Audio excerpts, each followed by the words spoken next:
All right. How you doing? I'm joined here with my lending partner, Nick Muccigrosso, over at Family First Funding. A couple of questions for Nick. I'm dealing with a few buyers out of town.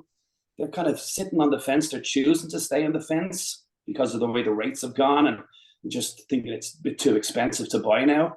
What do you think your opinion is on that? Should they stay on the fence? Any predictions for rate predictions coming into 2024?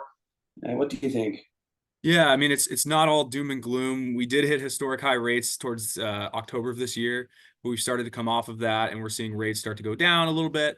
But also just prices on houses are still going up. We're seeing historic appreciation. So, even though things have slowed down, houses in Central Florida are still appreciating about 6% per year.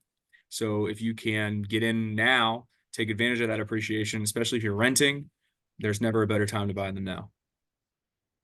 Yeah. So what's rent like these days? I think it's about 2,500 bucks for Yeah, I mean, two, three. average rent in Central Florida is around, 2,000 to 2,500. So if you take that, multiply that by 12 months in a year, that's 24 to $30,000 that you're spending that you could be putting towards equity on a house that's not only building equity, but appreciating and getting more of a higher value. Nice. Yeah. And a lot of people are throwing around a 2-to-1 buy down. What is that for buyers that don't know about it?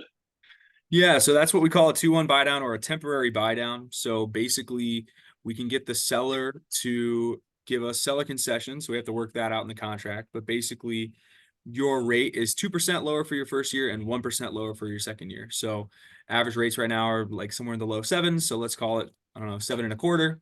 Your first year, it's 5.25.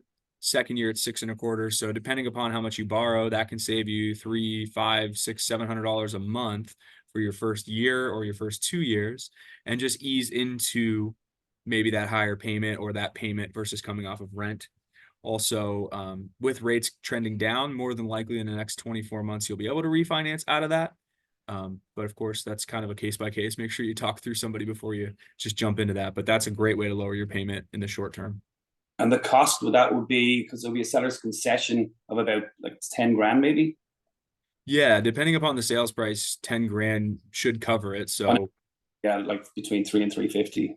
yeah, that'll cover it on. That's probably closer to 8 or 9,000 on a $350,000 house.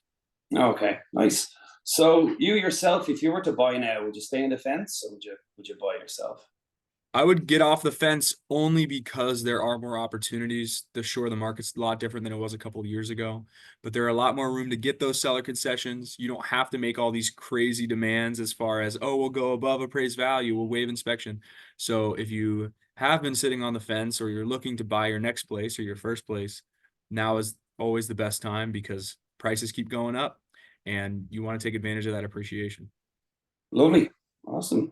Well, thanks, Nick. Thank you, There's Dave. some from our lender over at Family First Funding, and I'll chat to you soon. Always appreciate it. Thank you, sir. Yeah, have a good one.